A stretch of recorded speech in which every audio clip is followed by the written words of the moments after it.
Alright, now the next question is sum of first n numbers. ठीक है, तो suppose user ने बोला that he wants to add n numbers. Now again one more question that is asked usually by the students is कि why are not we using for loop for doing the same thing or while loop or any other loop. The reason is that we want to understand that how recursion works, right? अब इसका मतलब ये नहीं है कि n number की printing के लिए या फिर फैक्टोरियल के लिए आप लोग लूप यूज नहीं कर सकते या लूप एफिशिएंट नहीं है. इनफैक्ट द आंसर इज कि लूप ही एफिशिएंट है बिकॉज यहाँ पे तो आप हर एक कॉल के लिए नए नए स्टैक फ्रेम्स ला रहे हो, right? So it is obviously an expensive task अगर आप रिकर्जन के बारे में सोचोगे, but we want to build a very nice base so that जब हम अपने कॉम्प्लेक्स प्रॉब्लम्स को डिस्कस करें उस टाइम ये छोटी छोटी चीज़ें हमारे लिए डिफ़िकल्टी ना पैदा करें, right? So obviously these all problems, linear recursion especially, can be solved using loop and loop is a better solution. ठीक है, बट क्योंकि हमें अच्छी अंडरस्टैंडिंग चाहिए that's why we are jumping on to these questions using recursion, है ना? सो यहाँ पर अब आती है बात कि सपोज हमारे पास एक n की वैल्यू दे रखी है, सपोज n इक्वल्स टू बोला जा रहा है 10, ठीक है, and you have to find the sum of 10 numbers. तो सपोज आपका फंक्शन है f10, तो इसे आप कैसे सॉल्व करोगे f10 को? तो हमने बोला कि यार एक जो रिकर्सिव कॉल होती है उसमें तो हम बस एक सब प्रॉब्लम को सॉल्व करते हैं, विच इज कि आप सिर्फ और सिर्फ यहाँ पे 10 प्लस कर दो, rest f of 9 that is 9 numbers का सम कैसे निकल कर आ रहा है, you don't care about it, ठीक है? तो उसके बाद क्वेश्चन आता है कि f of 9 that is sum of nine natural numbers कैसे निकल कर आएगा? तो आप बोलते यार सब टास्क में मैं ना बस 9 को ऐड करूंगा, उसके बाद रेस्ट ऑफ द 8 नंबर्स का सम कैसे आने वाला है, it is not our problem in this particular section, alright? उसके बाद पॉइंट आता है कि 8 नंबर्स का सम कैसे आएगा, तो फिर से आप बोल दोगे कि मुझे बस 8 ऐड करना है जिसमें f ऑफ 7 में f ऑफ 7 कैसे निकल कर आने वाला है, that is none of our business, right? In the similar way ऐसे करते करते आप लोग f ऑफ 3 पर पहुंच जाओगे, तो f ऑफ 3 कैसे निकालोगे? तो आप बोलोगे f of 3 is 3 plus f of 2, right? इसी तरीके से f ऑफ 2 कैसे निकलेगा? तो आप बोलोगे f of 2 is equals to 2 plus f of 1. And f of 1 कैसे निकलेगा? तो आप बोलोगे देखो यार f ऑफ 1 तो एक टर्मिनेटिंग केस है, हमें at the end terminating case या बेस केस तक ही पहुंचना था, तो विच इज इक्वल्स टू 1. मतलब अगर आपसे कोई बोलेगा कि फर्स्ट नेचुरल नंबर का सम बताओ, तो आप बोलोगे 1 ही है ना?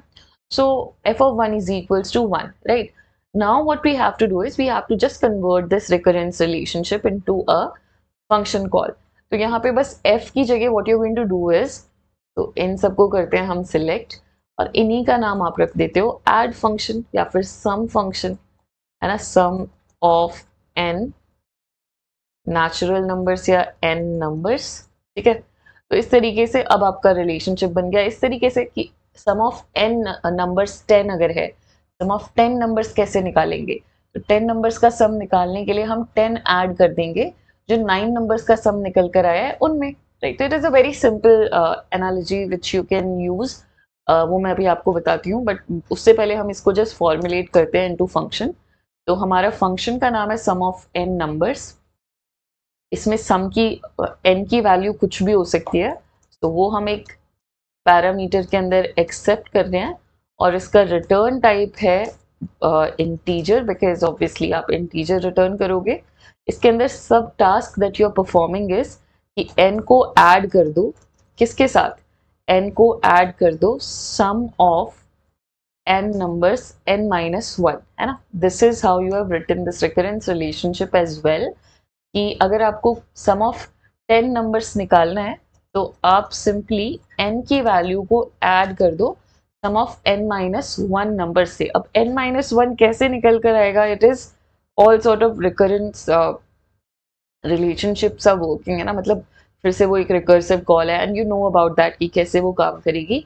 हमारा काम बस यहाँ पे था कि इस 10 को प्लस कर देना है.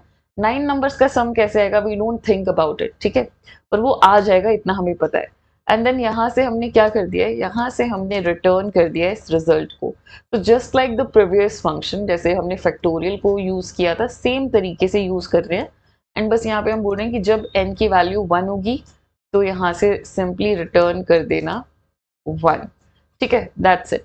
यहाँ पर आप रुक जाओगे और दैट्स आपको यहाँ से रिजल्ट मिल जाएगा। Now you just have to call this function, so int result is equals to sum of n numbers, ठीक है, और यहाँ पे n आपने पास कर दिया है 10 और उसका रिजल्ट आपके पास आ जाएगा मेन में, and then you are saying that sum n numbers equals to, और क्या है आपके n नंबर्स का सम, तो वो है result, and as soon as you run it तो आपको यहाँ पे आंसर मिल रहा है sum of 10 numbers equals to 55, which is absolutely correct, ठीक है। अब इसको अगर आप ऊपर देखना चाहते हैं then just clear the screen for once और अपने प्रोग्राम को करिए कंपाइल एंड देन इसको कीजिए रन।